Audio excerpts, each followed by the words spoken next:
avance-t-il correctement? Marius Moubalama, vous avez la parole. Non, moi je ne vois pas les choses dans ce thème-là. Le pilier justice, c'est un pilier majeur pour la construction de la démocratie, de la paix et du développement d'un pays. Mais quant à ce qui concerne notre justice, il y a encore un long chemin à parcourir. Parce qu'il y a beaucoup de facteurs qui entrent en jeu pour que cette justice-là soit totalement indépendante. La justice, notre justice est gangrénée d'abord par la corruption. Ouais. Et au-delà de la corruption, cette justice-là reste dépendante du politique. Or, nous savons qu'il y a un principe, c'est celui de séparation du pouvoir. Tant que la justice ne sera pas totalement indépendante, ce pilier-là, n'est-ce pas, aura toujours des soucis à jouir de sa liberté totale et jouer son rôle comme acteur du développement, acteur dans la consolidation de la paix et de la démocratie dans notre pays.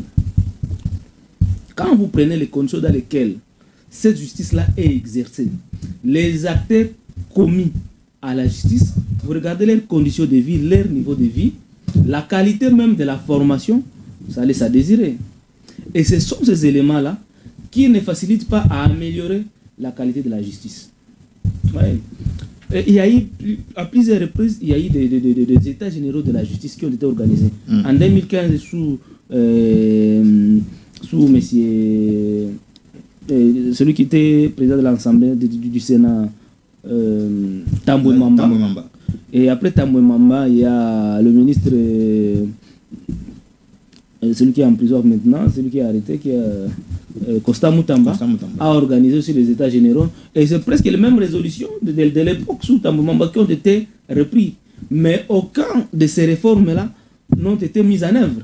On parle de moins de 2% de ces résolutions qu'il a. Et pourtant, il y avait plus de 350 résolutions prises pour améliorer, n'est-ce pas, la qualité de la justice.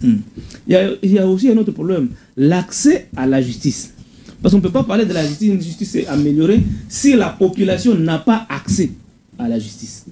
Est-ce que nous tous les Congolais, partout là où ils se retrouvent, en RDC, a-t-il accès à la justice et à une justice équitable? Mais pour les uns, depuis l'avènement de Constant Moutamba, pour son temps qu'il a fait, il semblerait que c'était une justice équitable, on peut le dire. La justice n'était pas équitable. Au contraire, Moutamba, ce qu'il a fait, il a haussé le prix des frais de justice. Et quand déjà, avec le prix qui existait, c'était déjà difficile aux Congolais, parce que les Congolais n'ont pas de revenus qui peuvent le permettre à avoir accès facilement à la justice, à payer les avocats, à payer le frais de justice et tout. Les Congolais n'ont pas ces moyens-là. Mais Moutamba avait augmenté ce frais-là.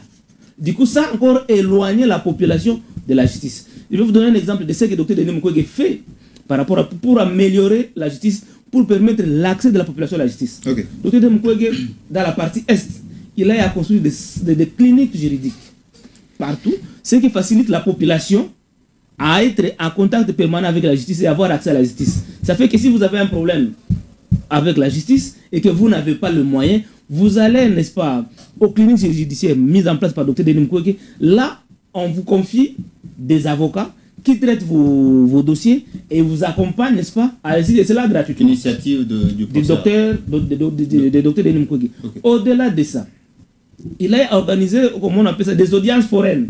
Vous savez, par moment, dans notre pays, c'est un grand pays.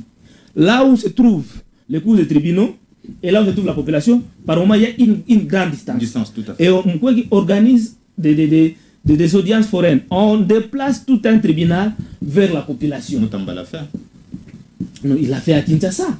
J'ai dit par rapport au village, par rapport à des zones de conflit, par rapport à des populations qui n'ont pas le moyen. Oui. Ouais. Ça, nous avons vu juste, c'était pour des questions de consommation de consommation politicienne. Mais en réalité, c'est l'une de ces initiatives, justement. En réalité, mais je vous dis que le Dr Denis Mukwege fait ça depuis des années.